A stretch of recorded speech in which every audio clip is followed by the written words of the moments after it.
Hello friends, Assalamu alaikum. Welcome back to my channel. ഇന്ന് ഞാൻ വന്നിട്ടുള്ളത് ചിക്കൻ സമോസയുടെയും ചിക്കൻ റോളിൻ്റെയും റെസിപ്പി ആയിട്ടാണ്.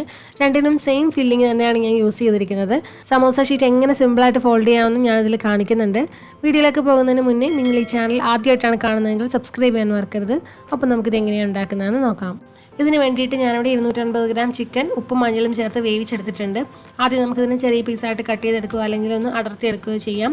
മിക്സിയിലിട്ട് ഒരുപാട് പൊടിച്ചെടുക്കരുത്, ചെറുതായിട്ടൊന്ന് അടർത്തിയെടുക്കുക മാത്രമേ ചെയ്യാവുള്ളൂ. ഞാനിപ്പോൾ ഇതിവിടെ ഒരു ഫോർക്കും കത്തിയും വെച്ചിട്ട് നന്നായിട്ടൊന്ന് ഷ്രെഡ് ചെയ്തെടുത്തിട്ടുണ്ട്. ഇനി നമുക്കിതൊന്ന് മാറ്റി വയ്ക്കാം. ഇനി ഒരു വലിയ പാൻ ചൂടാക്കി അതിലേക്ക് 2 ടേബിൾ സ്പൂൺ ഓയിൽ ഒഴിച്ചു കൊടുക്കാം. എണ്ണ ഒന്ന് ചൂടായി വരുമ്പോൾ അതിലേക്ക് നമുക്ക് ചെറുതായിട്ട് അരിഞ്ഞ 3 സവാള ചേർത്ത് കൊടുക്കാം. ഇതിലേക്ക് ആവശ്യത്തിനുള്ള ഉപ്പ്, 1 ടേബിൾ സ്പൂൺ ഇഞ്ചി വെളുത്തുള്ളി പേസ്റ്റ്, 2 പച്ചമുളക് ചെറുതായി അരിഞ്ഞെടുത്തത്, അതുപോലെ കറിവേപ്പില ചെറുതായിട്ട് അരിഞ്ഞതും കൂടെ ചേർത്തിട്ട് നന്നായിട്ട് വഴറ്റിയെടുക്കാം. ഇനി സവാള നല്ല സോഫ്റ്റ് ആയിട്ട് വരുന്നത് വരെ ഇതിനൊന്ന് വഴറ്റിയെടുക്കണം. ഇപ്പോൾ സവാള നന്നായിട്ട് വഴന്ന് വന്നിട്ടുണ്ട്. നമുക്കിനി ഇതിലേക്ക് പൊടികളൊക്കെ ചേർത്ത് കൊടുക്കാം. 1/4 ടീസ്പൂൺ മഞ്ഞൾപ്പൊടി, 1 ടീസ്പൂൺ മുളക് പൊടി, 1/2 ടീസ്പൂൺ ഗരം മസാല പൊടി, 1/2 ടീസ്പൂൺ കുരുമുളക് പൊടി എന്നിവ ചേർത്തിട്ട് നന്നായിട്ട് മിക്സ് ചെയ്തെടുക്കാം. പൊടികളുടെയൊക്കെ പച്ചമണം മാറി വരുന്നവരെ ഇതിനെ ഒന്ന് മിക്സ് ചെയ്തെടുക്കണം. ഇപ്പോൾ പൊടികളൊക്കെ നന്നായിട്ട് മൂത്ത് വന്നിട്ടുണ്ട്, അതിലെ ഓയിലൊക്കെ സെപ്പറേറ്റ് ചെയ്ത് വന്നിട്ടുണ്ട്. നമുക്കിനി ഇതിലേക്ക് ഒരു ചെറിയ തക്കാളി അരിഞ്ഞതും കൂടി ചേർത്തിട്ട് നന്നായിട്ടൊന്ന് മിക്സ് ചെയ്തെടുക്കാം.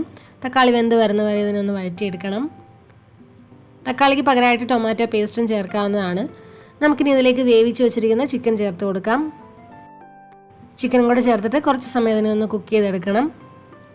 ചിക്കനിൽ ആ മസാല ഒക്കെ പിടിക്കാൻ വേണ്ടിയിട്ട് കുറച്ച് സമയം നമുക്കതിനൊന്ന് സ്റ്റിർ ഫ്രൈ ചെയ്തെടുക്കാം. ഇനി ഇതിലേക്ക് കുറച്ച് മല്ലിയില അരിഞ്ഞതും കൂടി ചേർത്തിട്ടൊന്ന് മിക്സ് ചെയ്തെടുക്കാം. എന്നിട്ട് നമുക്ക് ഫ്ലെയിം ഓഫ് ചെയ്യാം.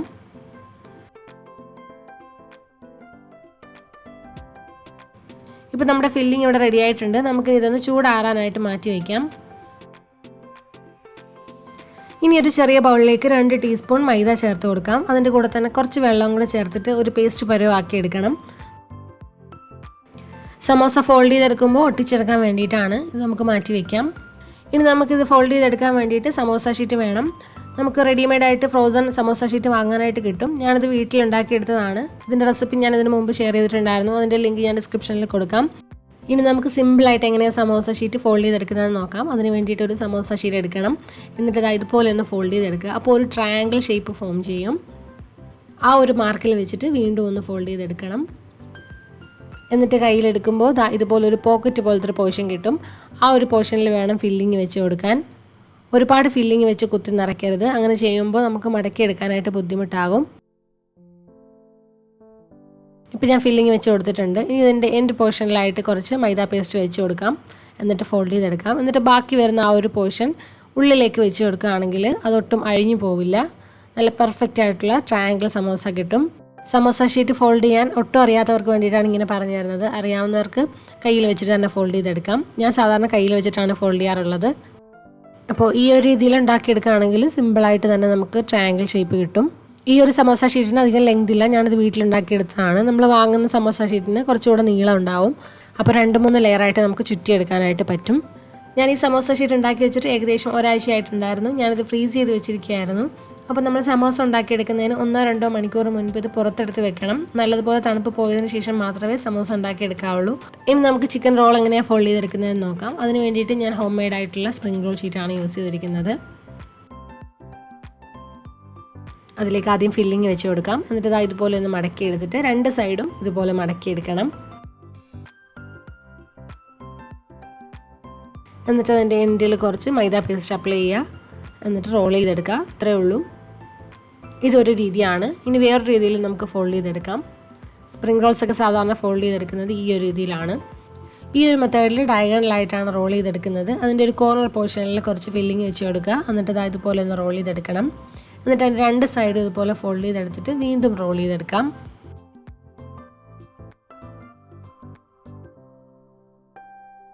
എന്നിട്ട് അതിൻ്റെ എൻഡ് വരുന്ന ആ ഒരു പോർഷനിൽ കുറച്ച് മൈദ പേസ്റ്റ് തേച്ചിട്ട് ഇതുപോലെ ഒട്ടിച്ചു കൊടുക്കാം.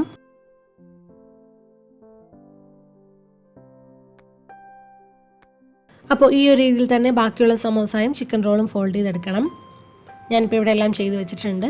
ഇനി നമുക്കിത് ഫ്രൈ ചെയ്യാൻ ആവശ്യത്തിനുള്ള എണ്ണ ഒന്ന് ചൂടാക്കണം. മീഡിയം ഫ്ലെയിമിൽ വേണം ചൂടാക്കിയെടുക്കാൻ.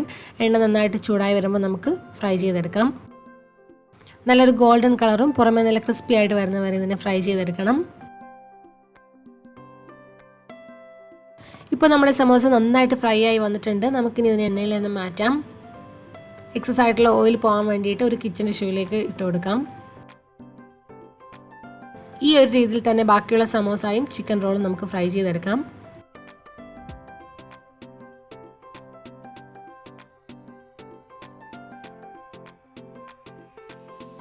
അപ്പോൾ എല്ലാവർക്കും ഇന്നത്തെ റെസിപ്പി ഇഷ്ടമായെന്ന് വിചാരിക്കുന്നു. എല്ലാവരും ട്രൈ ചെയ്ത് നോക്കുക. നിങ്ങൾക്ക് ഈ വീഡിയോ ഇഷ്ടമായാൽ ലൈക്ക് ചെയ്യാനും കമൻറ്റ് ചെയ്യാനും ഷെയർ ചെയ്യാനും മറക്കരുത്. അതുപോലെ നിങ്ങൾ ഈ ചാനൽ ആദ്യമായിട്ടാണ് കാണുന്നതെങ്കിൽ സബ്സ്ക്രൈബ് ചെയ്യാനും മറക്കരുത്. പുതിയ റെസിപ്പിയുമായിട്ട് ഇൻഷാ അല്ലാഹ് വീണ്ടും കാണാം. Thank you for watching. By.